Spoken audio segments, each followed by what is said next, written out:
Hello everyone, we are group 3 and today we are going to talk about face negotiation theory. Before we go into the PowerPoint, I would like to introduce everyone.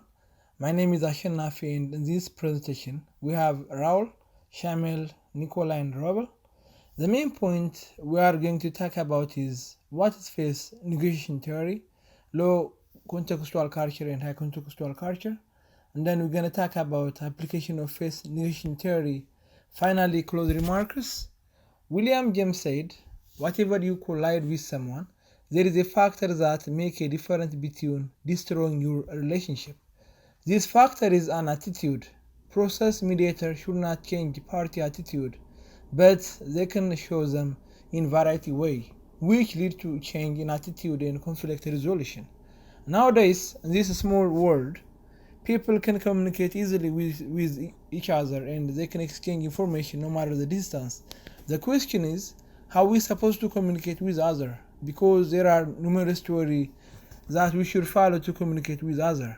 Do you know how to communicate with other without no conflict? You may say yes, but there are many theory that we should know to communicate with anyone. First, negotiation theory is one of them and focus on the culture different in society, shape response to conflict in different society. The theory hold up the idea of maintaining a face according to their culture. The face is nothing but an identity. The person we keep up in the society, a public image. As face represent oneself in society, the person display an attitude which is desirable to them. Self-expression and other concerns explain despite negotiation among people of different culture. Now I'm going to pass to Raul and he will gonna talk about low contextual culture. Thank you, Ash. I will be talking about conflict communication, specifically in a low context culture. Low context culture communication tends to be more straightforward and low use of nonverbal communication.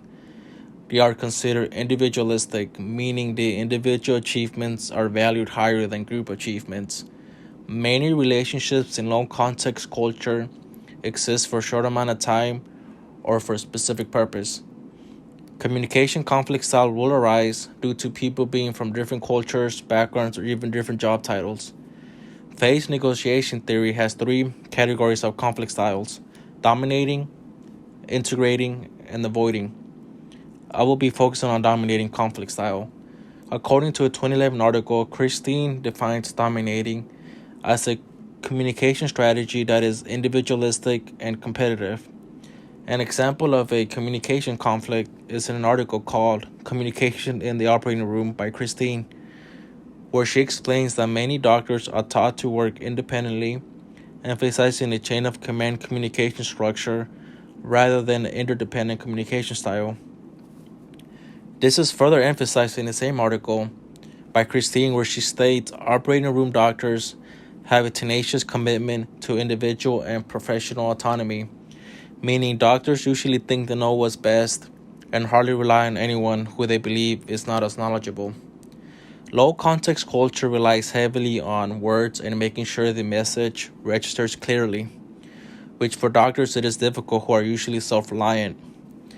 Now I am going to pass it on to Shamil, who's going to talk to you about high context culture. Thank you. Thanks, Raul. Now, I will be talking about high contextual cultures. High contextual cultures is defined as the rule of communications that are primarily transmitted through the use of contextual elements, i.e., body language, a person's status, and tone of voice, and are not explicitly stated. No society is only one of the cultures. No society is only high culture, and no society is low culture, because all societies contain some parts of both cultures. In many high context relationships, the relationships is dependent on trust that builds up slowly and that contains a stable relationship. The relationship heavily relies on the support from the group. So to get in with the group, you have to build their trust and actually understand them and have them trust you and keep a constant communication flow to make the relationship stable, and which is what high context relationships are looking for. Face negotiations in a high context culture is about building the relationship up and caring for it as well. It also tries to find a mutual understanding between the both parties.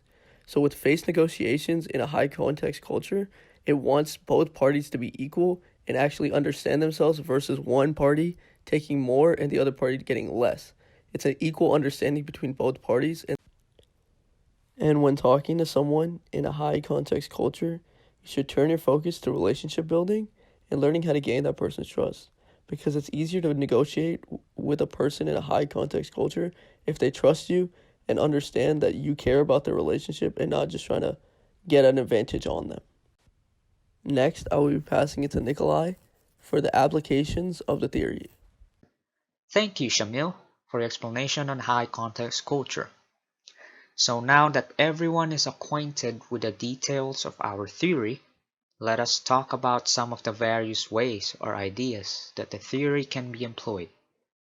When negotiating with people from low context culture, or for the most part, people from the US or Europe, it might be beneficial to be as straightforward as possible.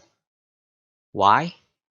Well, because according to Dr. Goleman, the author of the book Silent Language of Leaders, people from this spectrum of the culture tend to view time as a linear construct, meaning to say they see time as saving it, wasting it, or spending it.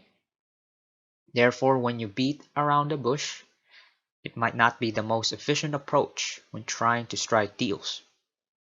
Lastly, as mentioned, they highly value their time.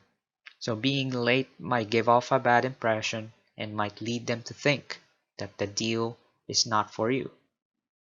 And so I hope when you are dealing with someone from the US or Europe, you remember about this. And now on the other hand, when dealing with people from high context cultures, specifically people from Asian countries, being indirect is more of the popular way. As what was mentioned by Shamil in the previous section, people from high context cultures rely on body languages and being indirect. They also have the propensity to value relationships, nurturing them and maintaining them, which is also explained by how they view their time as a constant flow to be experienced in the moment, according yet again to Dr. Goleman. So when you negotiate or conduct business with someone from a high context culture, they would prefer to do the deal or the negotiation step by step, or maybe slower than the pace here in the United States. And it would be beneficial would take your time to get to know them.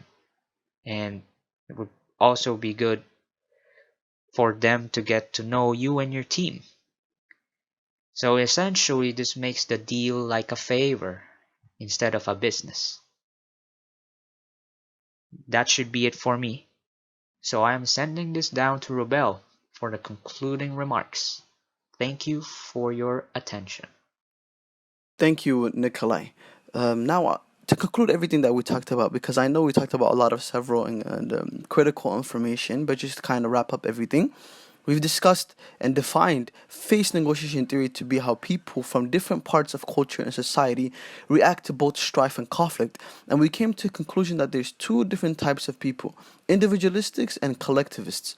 Then, individualistic people or persons are someone who stresses on the needs of the individual rather than the needs of the group, hence the word individual. Opposite to that, we see that the collectivist stresses on the importance of the people and the social cooperation. Now, later we talked about the difference between low and high contextual cultures, and we made a clear distinction that low contextual cultures tend to communicate more straightforwardly, meaning the relationship they hold with others lasts for a very short amount of time. While when we looked at high contextual cultures, we realized that these kind of cultures rely on implicit communication and non-verbal cues. So places like Asia, Africa and Central Europe experience these types of cultures. And then finally, we talked about how these theories affect our reaction to conflict. And when responding to conflict, we now understand that cultures with high contextual communication convey messages by the context surrounding it. Now, with all the information that we've kind of given, I know that the original intent or the main aim of our presentation might get lost in the message. So to kind of remind everyone, the aim of our presentation is to educate and enlighten the audience of what face negotiation theory is and its applications. And we hope each and every member here has taken away information about face theory and communication that they can apply in their work or school environment. Now, so our final closing remarks is we would like to challenge our audience and viewers to test these theses that we have given to y'all. And we have given a lot of information, and we hope that that you have an understanding how communication is a very important skill that you have to develop in the workplace or in general in life. And learning how to deal with conflict can help you equip yourself with the skills necessary to work with different individuals with varying cultural backgrounds. So based on the different faceworks that you have been taught today in today's presentation, we would like to challenge you to go and examine how you and your friends interact with each other in the workplace, especially now since the whole workplace environment has changed due to COVID-19. It's much more impactful that how communication might change. We want to see how you interact with your friends with the different faceworks that you've been taught today. So with that, we would thank you for sitting and listening to our presentation. And if you have any questions, we would love to answer it. Thank you.